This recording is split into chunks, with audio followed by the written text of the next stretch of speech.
Au nom du Père et du Fils et du Saint-Esprit, Amen. Le Seigneur soit avec vous. Frères et sœurs, nous célébrons le sacrement du corps et du sang du Christ, la solennité du Seigneur. C'est la fête de Dieu.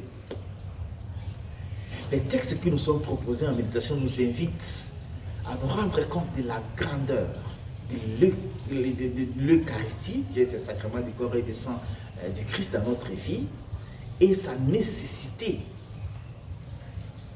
Dans la première lecture tirée du livre de la Genèse, au chapitre 14, versets 18 à 20, nous voyons les saints sacrements du corps et du sang du Christ préfigurés ici comme action de grâce. Abraham revient de la guerre, il vient rendre grâce au Seigneur. Et Melchisédek, qui était le prêtre, il apporte le pain et le vin, qui sont les matières de l'Eucharistie aujourd'hui. Donc c'était de la préfiguration du sacrement de l'Eucharistie. Abraham vient rendre grâce au Seigneur parce qu'il revient de la guerre, où il est allé pour aller récupérer son neveu Lot, qui était capturé par les ennemis de Sodome et de Gomorrhe parce qu'ils étaient en guerre. Alors il revient, même avec les butins de guerre, il vient rendre grâce au Seigneur. Melchisédek fait la prière d'action de grâce et après Abraham lui offre le 1/10 de son butin de guerre.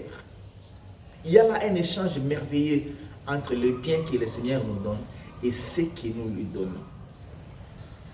Il faut toujours aller à la rencontre du Seigneur avec quelque chose, comme des livres de l'Exode, on ne part pas vers le Seigneur les mêmes produits.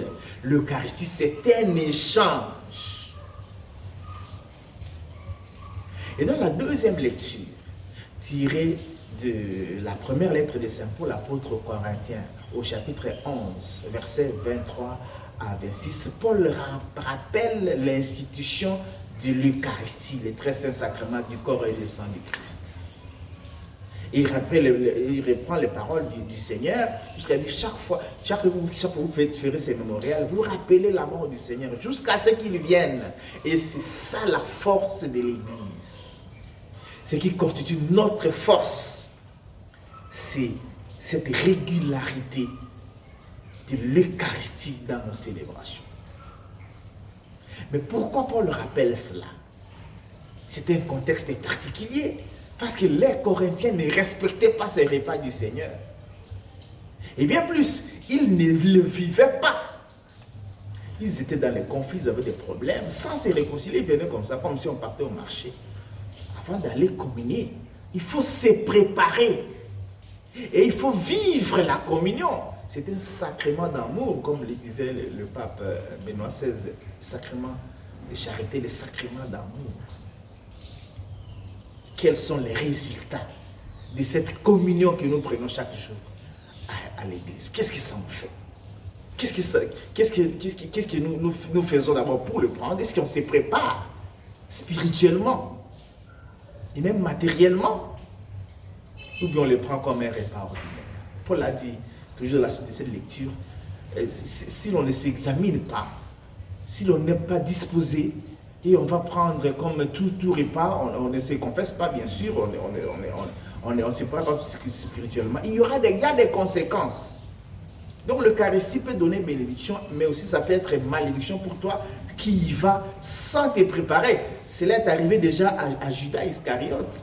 Il est à la table du Seigneur, sans disposition, mais quand il prend la bouchée, le diable entre en lui et il sort la nuit. Il faut toujours se préparer.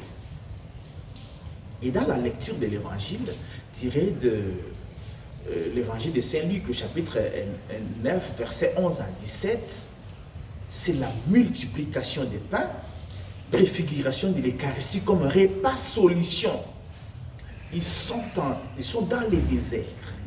Les gens n'ont rien à manger. Et le Seigneur multiplie les pains pour résoudre leurs problèmes. La multiplication des pains, c'est une résolution des problèmes. Et donc l'Eucharistie, dont la multiplication des pains et la préfiguration, c'est un repas solution pour ceux qui y vont avec le cœur, ceux qui y participent bien préparés. Que le Seigneur nous aide donc d'abord à aimer le très saint sacrement du corps et du sang de Christ, qui nous aide à le vivre. C'est-à-dire la communion entre nous, l'amour, que ces sacrements produisent des fruits chaque jour dans notre existence, les fruits d'amour et de charité entre nous et de communion sincère avec le Seigneur.